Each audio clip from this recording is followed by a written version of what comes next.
Mheshimiwa Rais anaendelea na ukaguzi wa mradi wa ujenzi, na kwa muda wote sasa tafika hapa kuweza kupata nafasi ya kutuongelesha.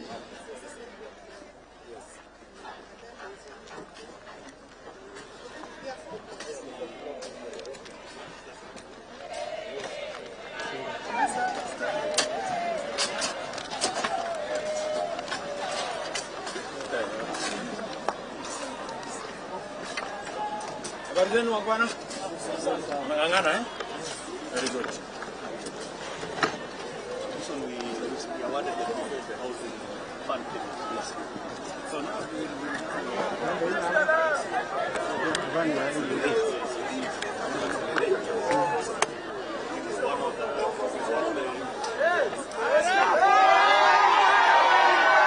Mheshimiwa Rais akiwa mkuu wa wafanyikazi wanaoendelea na jukumu ya ujenzi akipata nafasi ya kusalimu.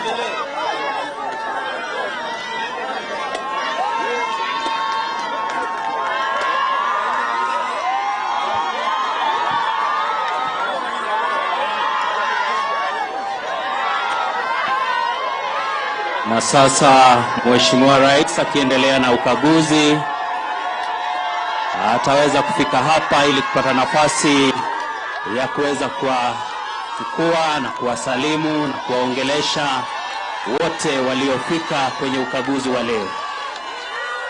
Tuweze kumkaribisha Mheshimiwa Rais kwa makofi tafadhali wananchi. Tumkaribishe kwa shangwe, furaha na nderemo tafadhali. Karibu sana Your Excellency.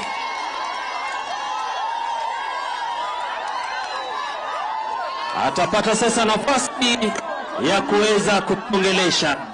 Welcome Your Excellency. Makofi mazuri wananchi tunapomkaribisha Mheshimiwa Rais wa Jamhuri ya Kenya.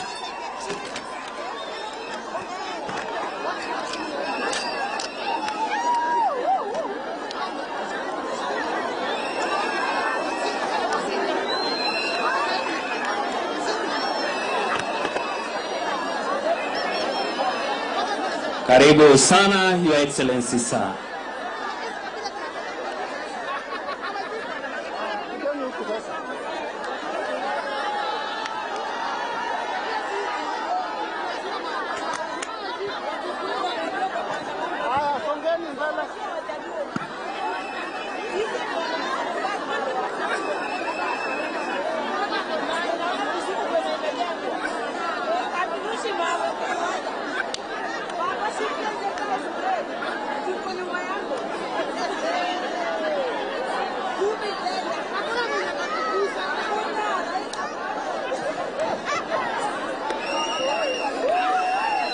Wapi hiyo wimbo? Wapi hiyo wimbo? Nairobi hey. Hai, wamama hai. Hai. Na vijana je? Vijana mjambo. Nairobi mjambo. Hapa ni wapi? Dagoretti na Westland na Kilimani. Tuna rais hapa ama hatuna? Rais yuko kwa kiwanja ama hatuna? Ebu duru ya kukaribisha rais. Tumkaribishe rais.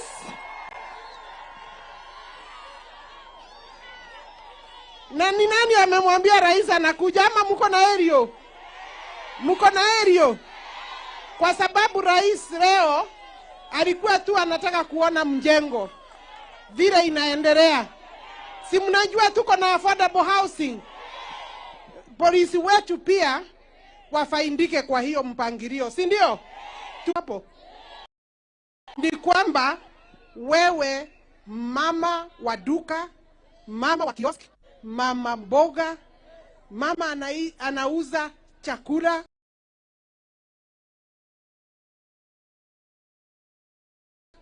vijana wa boda, vijana wa mitaa, wale wote wako na kazi yao kidogo kidogo kwa zile nyumba rais na serikali tunajenga.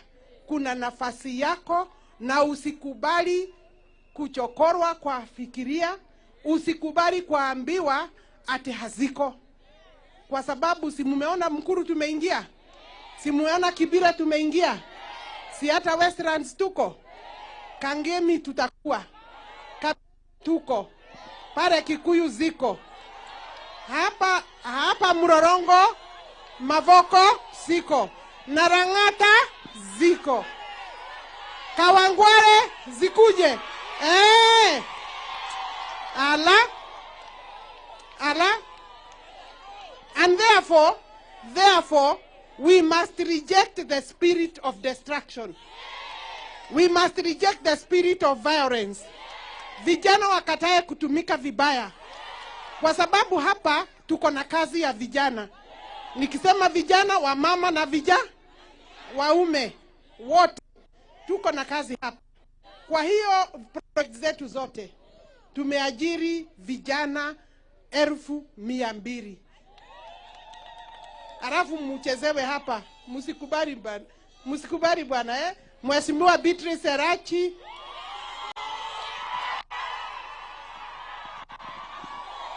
Aya, asante sana, tupigie waziri makofi.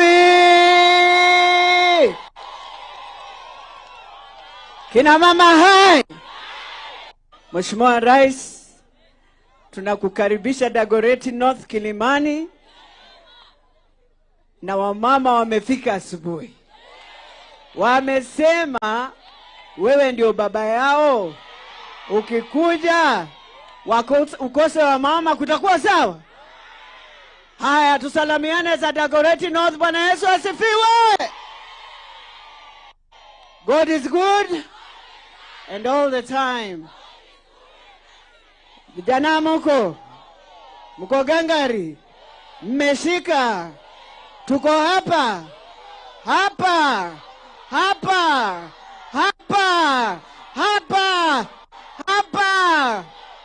Tunaambia Mheshimiwa Rais asante.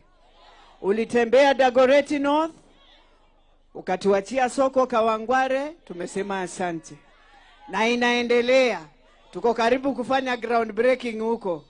Ukakuja Kawangware, shule imefika katikati, Mheshimiwa Rais, tunasema asante. Ukateremka Gatina, ukatuambia kiwanja, tunangojea hiyo Mheshimiwa Rais, tunajua unajipanga. Lakini wamama wamenituma na maswala 4 Mheshimiwa Rais. Mangapi? Jambo la kwanza, wamesema kwamba hao wamama ndio hufanya kazi mtaani Mheshimiwa Rais. Na unajua Kanairo wamama ndio hushikilia Mheshimiwa Rais. Kwa hivyo wanaomba tu kuna wale wa 45 kurudi chini wasaidiwe hapo. Jambo la kwanza hiyo. Jambo la pili, wamesema, lakini Mheshimiwa Rais ameshasema hii empowerment atawafanyia. Lakini wacha ni repeat. Empowerment huko nje inatembea, lakini ya Kanairo inakuja moto na yeye mwenyewe anaipanga. Sawa? Hiyo ni ya pili. Ya tatu, wanaomba amani. Wamesema Kanairo, sisi hatuna kabila. Kabila ni sisi hatutakubali mali ivunjwe Kanairo. Na sisi kina mama hivi karibuni tutajitoa kwa hii kiwanja, tutembee Nairobi yote, tuambie watu damu Nairobi hatuta. Wale waliamua wanataka maana hao ndio wajui maisha. Kwa Biblia ni dhambi kubwa damu kumwagika bure. Kwa hivyo sisi tunasema vijana, shikilieni hapo. Tusemezane. Na uwezi semezana kama kelele ni mingi. Hata Biblia inasema anga, hasira, hasara.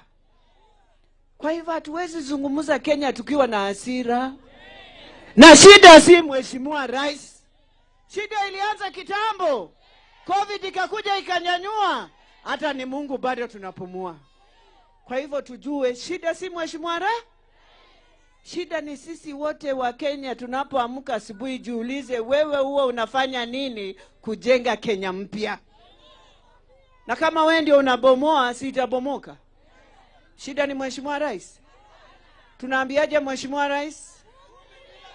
Tunamwambiaje mheshimiwa rais? Haya, tunataka kumwimbia mheshimiwa rais, maana kuna baridi. Aingie na styro, si ndio? Wana wa mbere bayaye ko, bayaye we.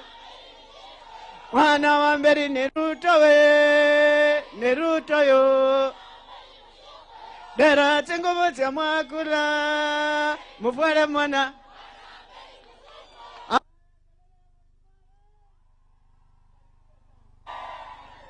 Aya, wananchi wa Kanairo hamjambo. Bwana Yesu asifiwe. Hebu mnisalimie mikononi nione watu wa Nairobi. Asanteni sana. Basi, kwanza mimi nimesema poleni, nimekuja asubuhi sana. Nilikuwa nikuje kidogo iko sawa? Hiyo ya mapema ndio best. Basi, leo mimi nimefika hapa kwa sababu tuko na mpango, na ni mpango wa kubadilisha Kenya. Na hiyo mpango inahusikana na program yetu ya affordable housing. Mimi wakati wa uchaguzi nilisema tutapanga ajira ya vijana kupitia kwa mpango huu wa housing. Na housing sio ile ya wananchi peke yake. Ya wananchi ni muhimu, na munaona Kenya mzima saa hizi tuko na nyumba 1170 tunaendelea kujenga, na zingine 1700 ziko njiani katika mpango wa affordable housing. Lakini mbali na hiyo, vile vile hatuchaacha askari wetu nyuma. Hawa askari ambao wanatusaidia kulinda maisha yetu, kulinda mali yetu, kuhakikisha kwamba kuna usalama katika taifa letu, pia wao wanafaa kuishi mahali ambapo pako na heshima. Tunaelewana jameni? Na ndio sababu hiyo hawa askari wetu wa polisi katika hii mpango ya housing tunawajengea nyumba 20,000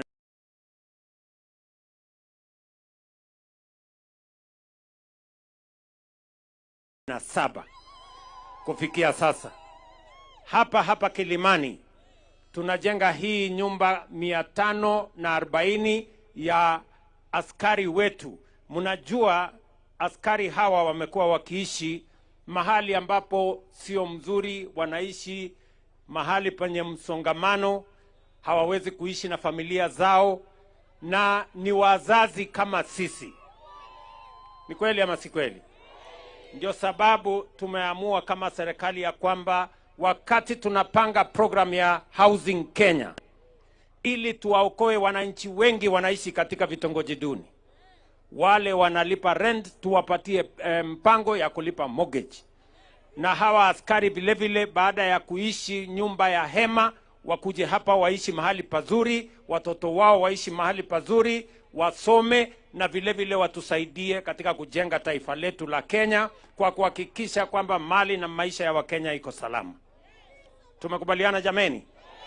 Na katika sehemu hii sasa hapa nimeambia waziri ya kwamba tunataka hii kazi vile inaendelea polepole. Tunataka tuongeze vijana hapa ambao watakuwa wanafanya kazi. Hawa vijana wanafanya kazi hapa ni wachache. So Bwana Hinga na Mama Alice, mimi nataka tuhakikishe ndani ya mwezi moja ama mwezi mbili tumebadilisha mwenendo, ili vijana zaidi ya wale wanafanya hapa wakuje hapa, tuharakishe hii kazi ili ikamilike ndani ya mwaka moja. Ndio wananchi askari wetu wapate mahali pa kuishi, na wananchi zaidi na vijana zaidi wapate ajira. Ndio mimi nataka niwaeleze wananchi wa taifa letu la Kenya. Tunaelewana jameni? tatizo kubwa Kenya tuko nayo ni vijana wengi wamemaliza shule lakini hawana kazi. Ni kweli ama si kweli? Na ili vijana wapate ajira, lazima kuwe na mpango. Vijana hawawezi kupata ajira kiholela. Vijana hawawezi kupata ajira tukiharibu mali, tukilete fujo na tukiharibu amani. Vijana watapata kazi kama tuko na mpango. Na mimi nilisema ya kwamba tutakuwa na taratibu ya sawasawa ya kupanga ajira ya hawa vijana. Tukiongea saa hizi, tuko na vijana kama hawa wanafanya kazi katika program ya affordable housing, vijana 1320 Kenya mzima. Tuko na miradi kama hii 200 kila sehemu ya Kenya. Na kuna vijana kama hawa wanafanya kazi asubuhi ya leo katika hiyo miradi. Hawa vijana hawakukuwa nafanya kazi kwa sababu program hii haikukuweko. Now we have a program yenye itahakikisha kwamba vijana wa Kenya, maengineer, masorovea, wale architects, plumbers, technicians, hawa steel fixers, wale masons wanafanya kazi. Tunaelewana jameni? Kazi ya pili ambayo tumepanga ni kuhakikisha kwamba katika mitandao inaitwa digital jobs. Tuko na vijana wengine zaidi ya 1180 wanafanya kazi katika program ya digital jobs. Tuko na vijana wengine zaidi ya 1400 tumewapanga na ajira katika sehemu tofauti tofauti nje ya Kenya. In the last, kwa mwaka mmoja umepita ama miaka miwili imepita, vijana wengi hawa 320,000 wanafanya kazi affordable housing. 400,000 tumewapatia kazi sehemu tofauti tofauti duniani, in different countries. Almost 200,000 wanafanya kazi katika mitandao. That is how we are going to create opportunities for young people to work. Nyinyi mnanielewa? Unajua kuna watu wanachochea vijana. Wanachochea vijana waharibu mali, wachome biashara, wachome mali ya watu wengine, wakisema ya kwamba hawa vijana wanachoma mali kwa sababu hawana kazi. Mimi nataka niwaulize, supermarket ikichomwa, biashara ya mtu ikichomwa, ndio kazi itapatikana? Ndio kazi itapatikana? Mimi nataka niulize swali ingine. Unajua kuna watu wanataka kutuhadaa ya kwamba vijana wote walikuwa wanafanya kazi kabla Ruto hajakuwa rais. Mimi nataka niwaulize, Kenya hii, mnataka kuniambia vijana wote walikuwa na kazi kabla ya mimi kuwa rais? Hii kazi ya unemployment imeanza mimi nikiwa rais? Si hii ni shida imekuweko siku nyingi? Sasa tuambiane ukweli. Na mimi nataka niseme hapa tukiwa Nairobi, tuwache kudanganyana. Kama watu wako na maneno waseme. Na mimi nimechangia sehemu ya kuhakikisha kwamba vijana wamepata kazi. Nimechangia vijana 1320 kwa affordable housing. Nimechangia vijana karibu 1200 kwa digital jobs. Nimechangia kazi majuu ile tumepanga na nchi zingine, karibu vijana 1400 wamepata kazi. Mimi nauliza, vile mimi nimetoa orodha ya yale nimefanya vijana wapate kazi, nataka watuambie zile serikali ingine walifanya kazi gani? We must tell each other the truth. Tuwache kuwachochea vijana wa Kenya. Kazi ya unemployment haikuanza wakati wa serikali hii. In fact, shida ya unemployment ni kwa sababu hatujakuwa na mpango wa taratibu ya serikali vile nimeweka. Ndio tumekuwa na mrindiko mkubwa, a huge pileup of unemployed youth, because we have never had a comprehensive plan to make sure that young people have jobs the way we have it today. And therefore, let us not deceive ourselves, and let us not incite the young people of Kenya on matters unemployment. It cannot be sorted out in one day. It was never sorted out by the previous administrations. I am working on it now. That is why we have 320,000 young people working in our affordable housing. That is why we have 200,000 young people working in our digital jobs framework. And that is why we have 400,000 young people working outside Kenya today, because for the first time we have a plan on sorting out the challenge of unemployment. The reason why this problem is bigger than what it should be is because there has never been any plan before. And we must tell each other the truth. Sio kama tunaelewana jameni. Unajua watu wanataka kududanganya ni kama hawa vijana walikosa kazi ati wakati mimi nimekuwa rais. Mimi nataka niwaulize, kwani vijana wote Kenya hii walikuwa na kazi kabla ya mimi kuwa rais? Tuache upuzi bwana. Hiyo ni upumbavu hiyo. Sio kama tunaelewana. Tuko pamoja? Tunaelewana? So mimi nataka niwaambie viongozi hawa wa kuishiwa hapa, kwa sababu wanazunguka hapa town. Kwanza niliona ati wanasema ati sasa hawatangojea 2027 ati tupige kura. Ati wanataka kupanga fujo. Ati wapange maandamano. Ati wachome mali ya watu. Ati walete maafa Kenya. Ati ndio wapindue serikali ya Kenya kabla ya 2027. Mimi nataka niwaambie wajaribu. Watajua hawajui. Wajaribu. Allah. Hii ni Kenya ya demokrasia, my friends. Kenya ni nchi ya demokrasia. Hamwezi kutuambia ya kwamba mnaweza kupanga fujo ati mpindue serikali ya Kenya. Tafuteni vizuri. Sijui kama tunaelewana.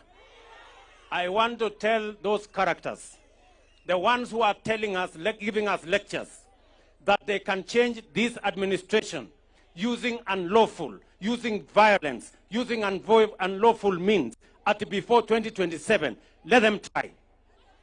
Tunaelewana? Wajaribu. Hii ni nchi ya demokrasia na wananchi ndio wanaamua kwa debe uongozi wa taifa letu la Kenya. Hatuwezi kuamua ati uongozi wa Kenya kupitia fujo ama kupitia vita ama kuharibu mali ya watu wengine. That is not going to happen in this country. Sijui kama tunaelewana jameni. Tuko pamoja? Wafikirie vizuri. Na mtu asinia unajua wananiambia sijui nini, sijui Moi. Moi alikuwa rais wa Kenya. Vile Kibaki alikuwa rais wa Kenya. Vile Uhuru alikuwa rais wa Kenya. Na kabla ya Moi kulikuwa na Kenyatta. Na baada ya Moi kulikuwa na Kibaki. Na baada ya Kibaki kulikuwa na Uhuru. Hii kisirani ni ya nini? Hapana. Hiyo ni upuzi. Sio kama naelewana bwana. Tuko pamoja. Hii fujo yote wananiletea. Mbona hawakuletea Kibaki? Mbona hawakuletea Uhuru? Hii madharau na kiburi ni ya nini? Hapana, hiyo mchezo tuache. Sio kama naelewana bwana. Let us sort out our problem. Tuache ukabila, tuache chuki, tuache kiburi, tuache madharau. Sisi wote ni wa Kenya. We are all Kenyans. Na hakuna Mkenya bora kuliko mwenzake. Sisi wote ni wa Kenya. Ama mnasemaje watu wa Nairobi? Tumekubaliana? Na kuna watu wanafikiria kwamba wataendesha fujo Kenya hii. Juzi wamechoma mali ya wananchi. Supermarket imeporwa. Wameharibu mali ya wananchi. Wameharibu biashara ya wananchi. Na wao ni viongozi wamechochea hiyo maneno. Wanalipa vijana kwenda choma biashara ya ule. Kwenda choma biashara ya ule. Wale wote ambao wamepatikana katika hiyo njama ya kuiba na kupora mali ya wananchi na kuchoma biashara za watu wengine watachukuliwa hatua ya sheria na wote watafungwa. Na wao viongozi wao, we are coming after you. You cannot sponsor violence in the Republic of Kenya and expect to go scot-free. Sijui kama tunaelewana. Na mimi nataka niwaambie wa Kenya, mtu yeyote ambaye anaenda kupiga polisi, mtu yeyote anaenda kuvamia police station, that is a declaration of war in the Republic of Kenya. It is not acceptable. Sijui kama tunaelewana my friends. No, enough is enough. Haiwezi kuendelea tena. I will protect property ya wananchi wa Kenya, maisha ya wananchi wa Kenya, biashara ya wananchi wa Kenya. It is the responsibility of the government of Kenya, which I lead, that is going to make sure hii vita ya kuharibu mali na kuchoma biashara ya watu itakoma. It must stop. Sijui kama tunaelewana. And we are going to use whatever means that is available to make sure that we stabilize the country. We cannot accept mayhem and anarchy to destroy the development we have in this country. Sasa mimi naulize watu wa hapa Kilimani. Nyumba tunajenga kama hii. Ati watu washenzi wanakuja kuwakisha moto wachome. Surely. Ni nchi tunajenga ama ni nchi tunabomoa? Alafu watu wanatuambia Kiingereza sijui siasa nini. Hapana, that will not go on. You can call me whatever names you want to call me, but I will make sure that there is peace and stability in Kenya by all means possible. Sijui kama tunaelewana my friends. Hapana, hii kuchoma mali ya wananchi itakoma. Mwananchi anahangaika miaka nyingi kutengeneza biashara yake. Mwananchi anapanga mambo yake. Alafu mtu mwanasiasa, mtu mjinga anakuja anapanga maandamano, anapanga fujo, mali ya mwananchi inaharibika, alafu anatuambia ni siasa. Hiyo ni siasa gani? Hiyo ni siasa? Na kama wako na mpango, si tukutane 2027? Watengeneze sera yao, tukutane na hawa 2027. Njia ya mkato hapa katikati hakuna. Tumekubaliana watu wa Nairobi? Yes. Na wasikie vizuri. Wasikie vizuri. Na waelewe. Tumekubaliana Nairobi? Mnasema tuendelee na kufanya kazi? This country will not be destroyed by a few people who are impatient and who want to have a change of government using unconstitutional means. It is not going to happen. And I want to tell them it is not going to happen. Sijui kama tunaelewana? Tumeelewana? Yes. Na kama walikuwa wanafikiria ile walikuwa wanafikiria, wafikirie tena. Because mimi nimenyamaza, mimi nimewavumilia, lakini mahali imefika. Enough is enough. I want to say that for the avoidance of any doubt. Sijui kama tumeelewana jameni? Tumeelewana? Wacha nirudie. Those who attack our police, those who attack our security men and women, those who attack our security installations, including police stations, that is a declaration of war. That is terrorism. We are going to deal with you firmly. Tumekubaliana? Hii haiwezekani. We cannot have a nation that is run by terror. We cannot have a nation that is governed by violence. We cannot, and it will not happen under my watch. Tumekubaliana my friends? Tafadhali watu wa Nairobi tuheshimiane bwana. Si kila mtu tuheshimiane? Tuheshimiane. Sisi wote ni wa Kenya. Allah. Ama namna gani? No. Anyway, tumekubaliana namna hiyo. Tumekubaliana? Wacha nimuite Jalash. Nafikiri ni mbunge wa hapa. Asante sana rais. Tunapofika hapa Kilimani, tunamshukuru sana Mheshimiwa Elijah. MCA pia wamekuja kutembea nawe na wako hapa wote. MCA wa Nairobi kwa mikono tu. Alai pia yuko hapa. Aongee tu kidogo kurepresent wale wa huku Kilimani.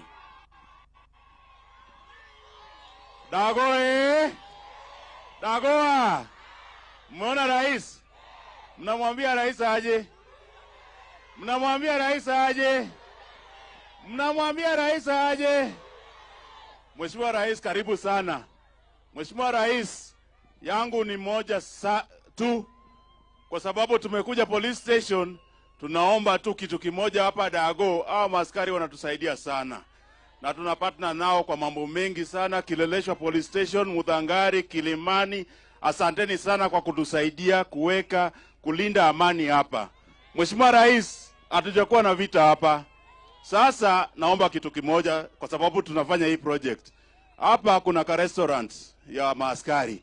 Naomba tu contractor atengeneze hiyo restaurant iweze kusaidia maaskari kujiburudisha saa zile wamemaliza kazi. Si ndio? Si askari pia ni poa? Sasa unaambia rais aje? Mwanaambia rais aje? Mmekaribisha rais? Naomba mheshimiwa MCAs wabebe tu mkono ni watambulishe. Niko na mheshimiwa Clarence Munga wa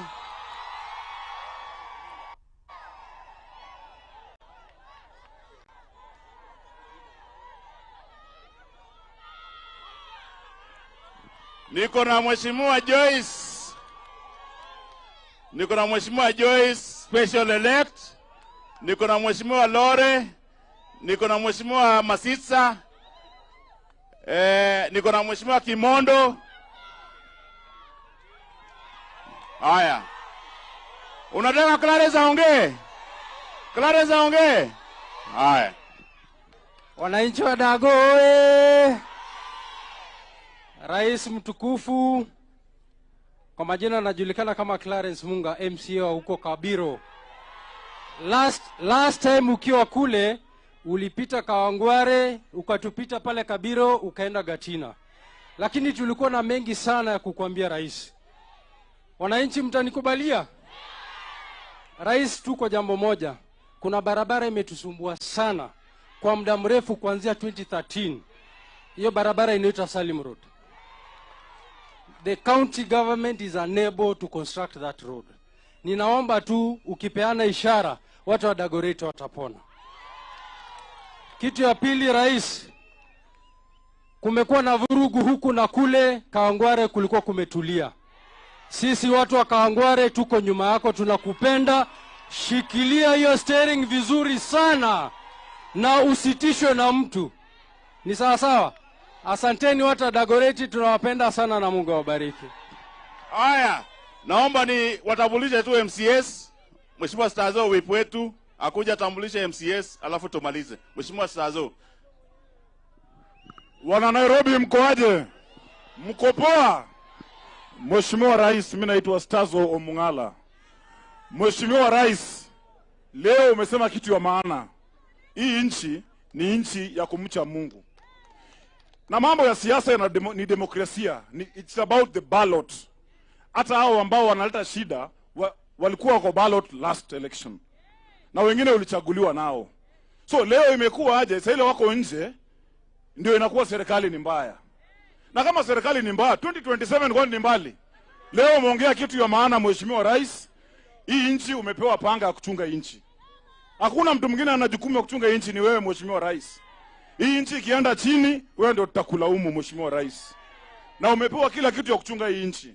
Umepewa dialogue, umepewa jeshi, umepewa polisi Mheshimiwa Rais. Kama raia hawezi heshimu polisi, nchi itatawalwa aje hapa Kenya Mheshimiwa Rais? Hiyo sisi tunakubaka kwa sababu hata hao ambao wanataka kutawala hapo mbele, wanataka kutawala nchi, wanataka kutawala msitu. So Mheshimiwa Rais, tuko nyuma yako. So kwa hayo machache, Mheshimiwa Rais, niruhusu ni introduce MCAs wangu. Mimi ndio deputy whip hapa Nairobi. Hapa tuko na Kiogora MCA, tuko na Kimonda, tuko na Nairobi, tuko na Mark, tuko na VG, tuko na Lydia, tuko na Kimani, tuko na Shadi Boxer hapo, tuko na Clarence, tuko na chairlady wako wa UDA ambaye pia ni MCA, tuko na Nixo, tuko na Yuti pale, tuko na Oscar Lore, tuko na mrefu wa Ziwani, tuko na Ringo Mheshimiwa Rais, tuko na Jera, tuko na MCA Reki, tuko na Jekonia chairman wa Kibra ODM MCA, tuko na MCA wetu wa Kibra anaitwa Masitsa, tuko na Runi, tuko na MCA wa Njiru hapo, tuko na chair lady ODM na bado MCA mteule Catherine, tuko na Mofire. Asanteni sana, Mungu awabariki. Sana. Haya. So nafikiri tumekubaliana. Hapa tuko na viongozi wengine wengi. Tuko na IG wetu Bwana Kanja, mpigeni makofi. Tuko na DIG wetu Bwana Masengeli, mpigeni makofi. tuko na DCI wetu bwana Amin, pigeni makofi, na officers wengine wengi. Tuko na mheshimiwa, tuko na PS wangu bwana Omolo wa Interior yuko hapo.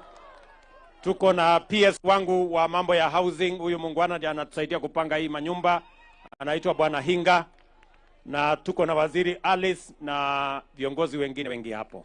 So watu wa Nairobi nafikiri tumekubaliana.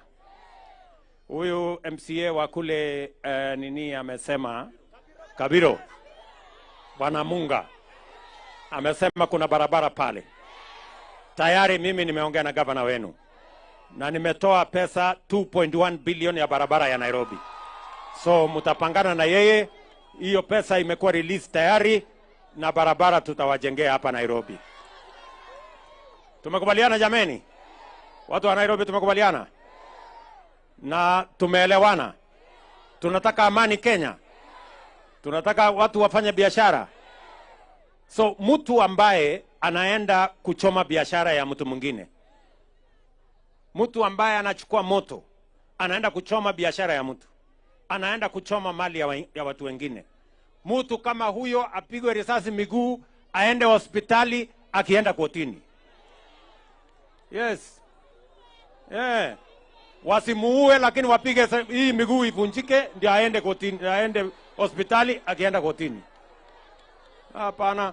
Hatuwezi kukubali mtu ambaye anaamuka kwake anaenda kuchoma mali ya mtu mwingine, biashara ya mtu mwingine. Iko haki hapo kweli? Hapana, hiyo mchezo watu waache. Kwa hivyo mimi nataka niseme askari wasipige wananchi risasi kuwaua. Lakini muhalifu, mtu ambaye amechukua kazi kwenda kuvunja biashara ya mtu mwingine, ashughulikiwe, aende hospitali, akienda kotini.